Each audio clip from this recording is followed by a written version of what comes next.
John, it's a pretty clear warning to Hamas that they've got no option but to disarm. What do you make of this, and how do you see this playing out?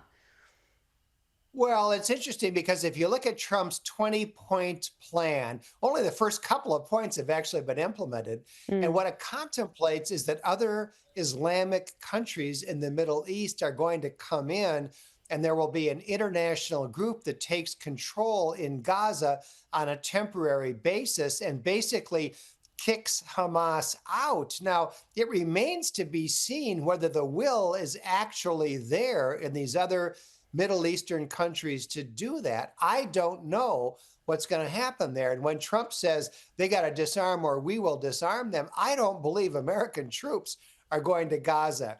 So I Mm. think it's very much in doubt as to exactly what is going to happen with the leadership of those people. Okay, we'll be watching it very closely. Now, President Trump also met with Argentina's President Javier Milei at the White House today. Now, Javier Milei attended the ceremony honouring Charlie Kirk, but he was there to meet with Donald Trump for financial support for Argentina in the form of a $20 billion currency swap. Now, it's interesting, President Donald Trump directly tied the $20 billion lifeline to Javier Milei's success in the upcoming midterm elections. He says that if Milei loses, that we are not going to be generous with Argentina.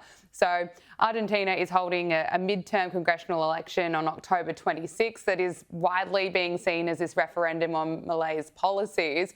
What do you make of what Donald Trump has said here? Is he being Trump-like? Is he being bold and just really showing that he backs Milei, or is there some controversy around what he said?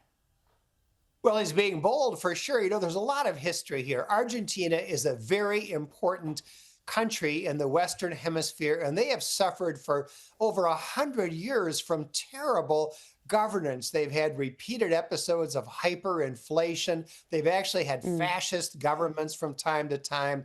Milei has done a terrific job in Argentina. He has brought inflation under control. That's one of the most important things. Now there's some kind of a run on the Argentinian peso. I'm not sure exactly why. Investors are fleeing the peso and going to dollars. And so this swap that President Trump has agreed to of dollars for pesos counteracts that and helps to shore up the value of the peso. So I think this makes a lot of sense because Argentina is a very important ally of the United States. And it's important to the whole Western Hemisphere that Argentina be a stable country. Now, some people undoubtedly are going to criticize Trump for saying, yeah, this depends on Milei staying in power.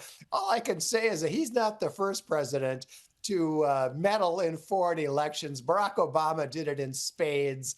It's not unusual. And at this time, at least, I think it is being done in America's self-interest. Yeah, any excuse to criticise Donald Trump, it will be written about, that is for sure. John Hinderaka, President of the Centre of the American Experiment, thank you so much for joining us.